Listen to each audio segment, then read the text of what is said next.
Praise the Lord. இயேசுவின் ரத்தம் ஜெயம். தினமும் இயேசு நிகழ்ச்சிக்கு உங்களை கர்த்தராகிய இயேசு கிறிஸ்துவின் நாமத்தில் வரவேற்கிறேன். செய்தியின் தலைப்பு, நின்றால் அமோக வாழ்வு. ஆதார வசனம் ஏசாயா 7ஆம் அதிகாரம் 9-14 வசனங்களுடைய சுருக்கம். நீங்கள் விசுவாசியாவிட்டால் நிலைவர மாட்டீர்கள் என்று சொல் என்றார். ஆதலால் ஆண்டவர் தாமே உங்களுக்கு ஒரு அடையாளத்தை கொடுப்பார். கிறிஸ்துவுக்குள் அன்பானவர்களே, பைபிளுக்கு அடுத்து அதிகமாக பிரசுரமாகும் புத்தகம் விசுவாசத்தை பற்றியது. உலகம் முழுவதும் பிரசங்கிக்கப்படும் பிரசங்கங்களை பார்த்தால் அதிகமாக பேசப்படுவது விசுவாசத்தை பற்றித்தான். அவ்வளவு தேவைப்படுகிறது. இந்த கிறிஸ்துவ வாழ்வின் முதுகெலும்பு மனிதனுக்கு இந்த விசுவாசம்தான். மனிதனுக்கு சரீர பிரச்சனை என்றால் உடனே டெஸ்ட் பண்ணப்படுவது இரத்த பரிசோதனை. அப்படியே ஆண்டவரின் பிள்ளைகளுடைய வாழ்வில் ஒரு தேக்கம், சரிவு, சுணக்கம் என்றால் உடனே சோதித்து பார்க்க வேண்டியது விசுவாசத்தை தான். இதற்கு லேபு எதுவும் கிடையாது. நாமே நம்முடைய விசுவாச நடையை கொஞ்சம் நின்று ஆராய்ந்து பார்க்க வேண்டும். அவர்களுக்குத்தான் தெரியும் நம்முடைய விசுவாச அளவு நிலை எப்படி இருக்கிறது என்று. நம்மை காட்டில் கர்த்தருக்கு தெரியும். இதனால்தான் நாம் சோர்ந்து போயிருக்கும் பொழுது நாம் எழும்ப வேண்டும், நிற்க வேண்டும், நடக்க வேண்டும் என்பதற்காக ஒரு அடையாளத்தை கொடுக்கிறார். நம்மை பலப்படுத்த ஏதாவது ஒரு செய்தியை கேட்டுவிட்டு தூங்கலாம் என்று வேண்டா வெறுப்பாக கேட்கும்போது எதற்காக நாம் ஜெபித்து கொண்டிருக்கிறோமோ, எந்த வாக்கை வைத்து ஜெபித்து கொண்டிருக்கிறோமோ அதே சப்ஜெக்ட் அப்பொழுது பேசப்படும்.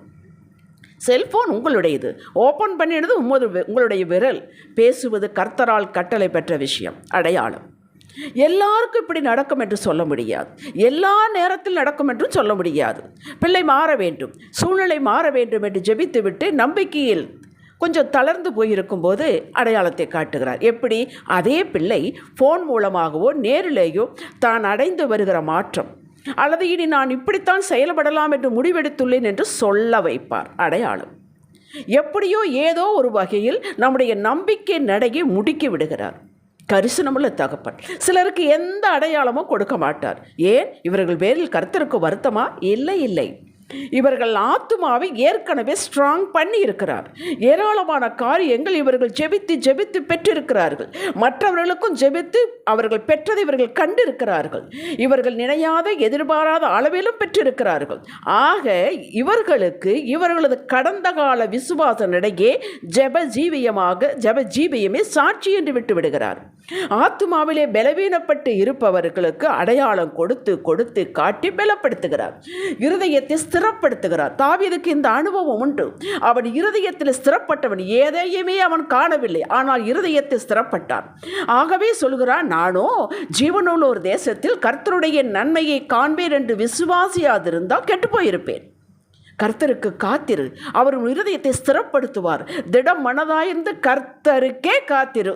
சங்கீதம் 27:13-14 கேட்டீர்களாம். பேதுரு இதை அனுபவித்தவன் சொல்கிறான், தேவன் தாமே கொஞ்ச காலம் பாடு அனுபவிக்கிற உங்களை சீர்படுத்தி, ஸ்திரப்படுத்தி, பலப்படுத்தி நிலைநிறுத்துவாராக. 1 பேதுரு 5:10. இந்த இருதயம் ஸ்திரப்படுத்தி நிலை நிறுத்தாமல் தம்முடைய வாக்கை அவர் நிறைவேற்றுவது இல்லை.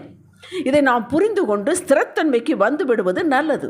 இதுதான் சத்தியத்தை அறிவீர்கள், சத்தியம் உங்களை விடுதலையாக்கும் என்பதாகும். சிலருக்கு எத்தனை வாக்குகள் கொடுத்தும் உறுதிப்படுத்தியும் அடையாளங்கள் கொடுத்து இருந்தாலும் அவர்கள் நிலை நிற்க முடிவதில்லை. காரணம், அவர்கள் நேரடியாக ஆசீர்வாதத்தின் மேலேயே கண்ணோக்கமாக இருக்கிறார்கள்.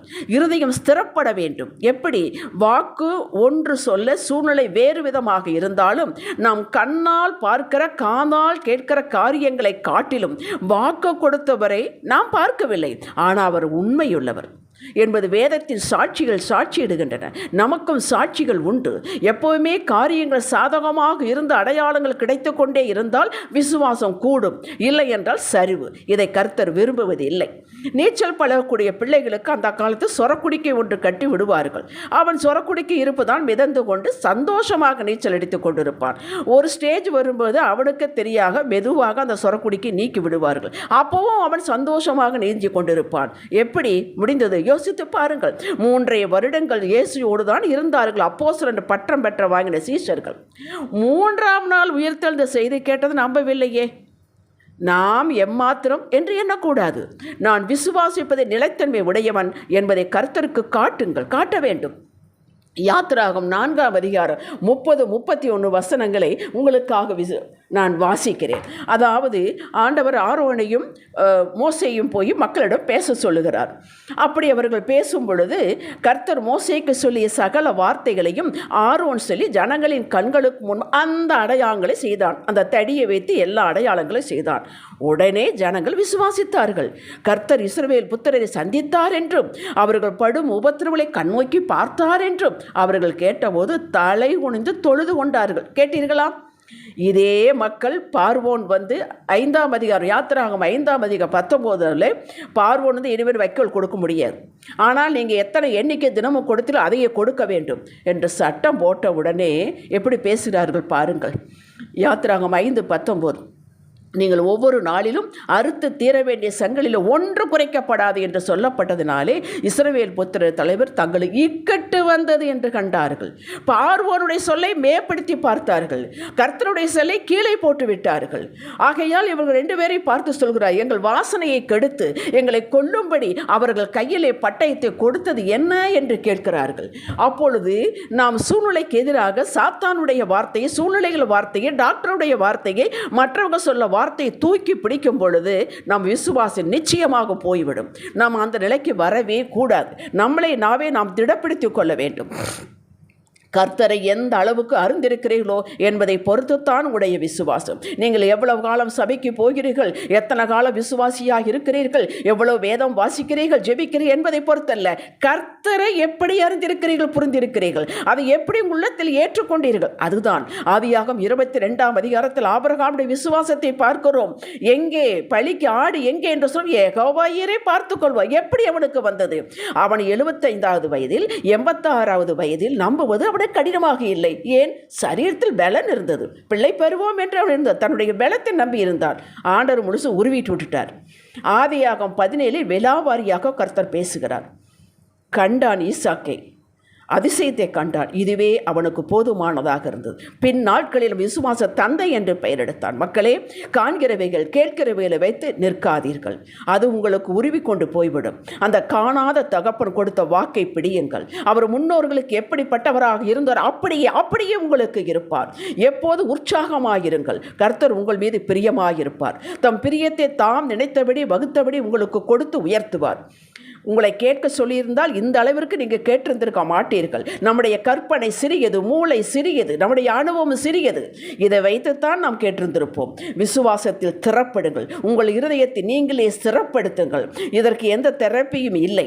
உங்களது வல்லமை இதில் காட்டுங்கள். சிறிது சிறிதாக வளர்த்து விடுங்கள். அற்புதத்தை காண்பீர்கள். ஜெபிக்கலாம். தகப்பனே, நான் விசுவாசிக்கிறேன். நீ ஜீவனுள்ள தேவன், உயிரோடு இருக்கிறவர், என்னோடு இருக்கிறீர் என்பதை, உலாவிக் கொண்டிருக்கிறீர் என்பதை நான் விசுவாசிக்கிறேன். ஜெபத்தில் ஏற்ற காலத்தில் பதில் அளிப்பீர் என்று விசுவாசிக்கிறேன். தேவ மகிமையை நான் காண்பேன். இயேசுவின் நாமத்தில் பிதாவே. இன்றைய சிந்தனைக்கு என் விசுவாசத்தை பலவீனப்படுத்த அனைத்து காரியங்களை தள்ளி வைக்கிறேன். ஸ்திரப்படுவேன், நிலை நிற்பேன். தேவ கிருபை எனக்கு போதுமானது. ஆமேன். ஹல்லேலூயா.